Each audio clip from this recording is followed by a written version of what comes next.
Pleasant greetings to you. In 1984, Kirk Bloodsworth was convicted of the rape and murder of a 9-year-old girl and sentenced to the gas chamber. His conviction was based largely on the testimony of 5 eyewitnesses. But after he served 9 years in prison, DNA testing proved him to be innocent. Wow.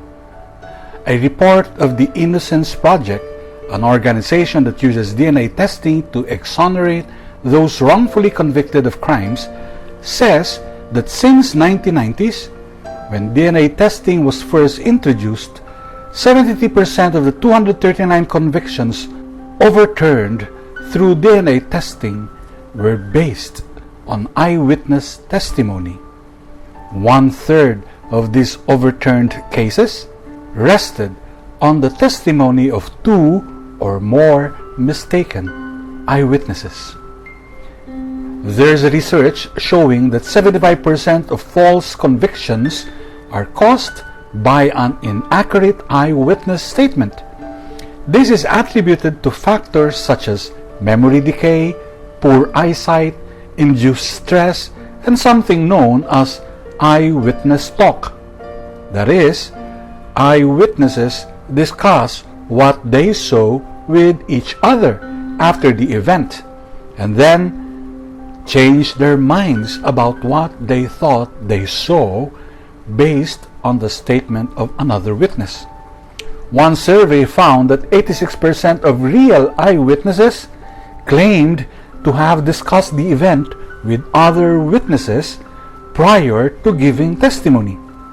Researchers say that this talking among eyewitnesses can result in the process called co-witness conformity, where eyewitnesses are influenced into including in their statements things they did not actually see.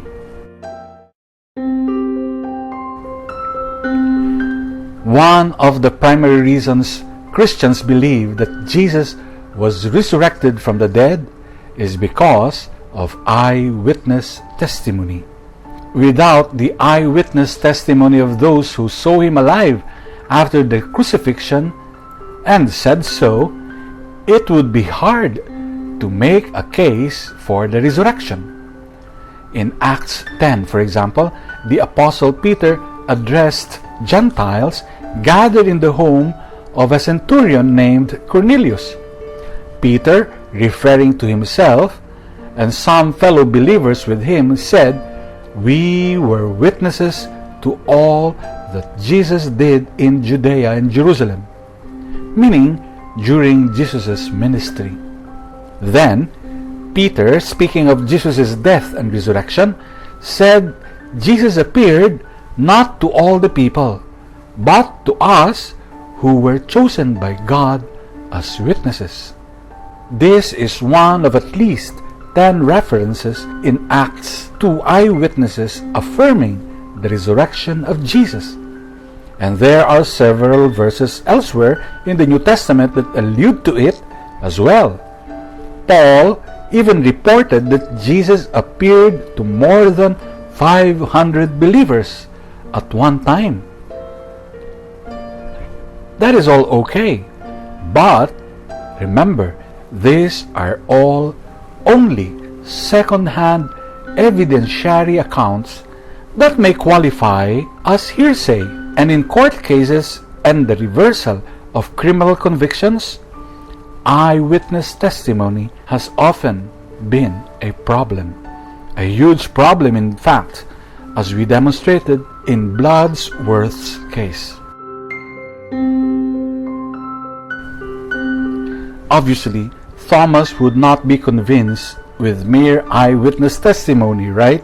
Even coming from the lips of his very own fellow apostles. Thomas's reservations were completely understandable, and in terms of today's forensic and legal processes, not only understandable, but necessary. And Jesus must have known that. But Thomas's verification method rests on a weak, ancient principle, namely, to see is to believe. But Jesus seems to want it the other way around. Believing is seeing. Although the New Testament does speak of eyewitnesses, our conviction that Jesus is a living Lord doesn't start there, but in faith. This new revolutionary, seemingly counterintuitive Christian principle, believing is seeing, is so important that Jesus declares his final ninth beatitude, as it were. Namely, blessed are those who have not seen and yet have come to believe. But what is faith? According to the letter to the Hebrews, now faith is the assurance of things hoped for, the conviction of things not seen. What is required for our spiritual lives is faith, not physical, material, or only eyewitness evidence, but evidence of things not seen. In human jurisprudence, different courts play different rules regarding admitting eyewitness testimony. But without thorough scrutiny of eyewitnesses, one can end up like Kirk Bloodsworth. But in divine jurisprudence, a personal encounter with the risen Christ is the only evidence that is admissible in the court of God. All eyewitness accounts in scriptures, in hagiography or the lives of the saints, in the personal sharing of the faithful's testimony within your circle, etc. These are meant only to inspire you and me so that our individual lives may become evidentiary testimony of God's love. Saint Faustina, the Apostle of Divine Mercy, whose feast we celebrate today, was often troubled by doubt. It confused her. In response, she turned to prayer at every opportunity, even when she thought her prayers would be useless. Sometimes her earnest prayers were uttered in complete silence as she lifted her heart in full surrender to God. Saint Faustina recalled, "Although the temptations are strong, a whole wave of doubts beat against my soul, and the discouragement stands by, ready to enter into the act. The Lord, however, strengthens my will, against which all the attempts of the enemy are shattered as if against a rock." She added, "I see how many actual graces God grants me. These support me ceaselessly. I am very weak, and I attribute everything solely to the grace of God."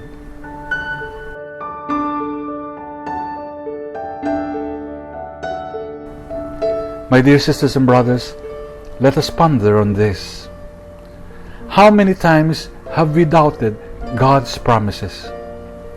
How often do we strive to grow in our faith? The virtue of faith in our hearts, a virtue that is given at baptism, is meant to grow and not become stagnant. Examine our habits. Do we crumple when we are hit by doubt? Are we tempted to give up? Resist that temptation and move forward with prayer. Perhaps we can make necessary changes in our prayer life.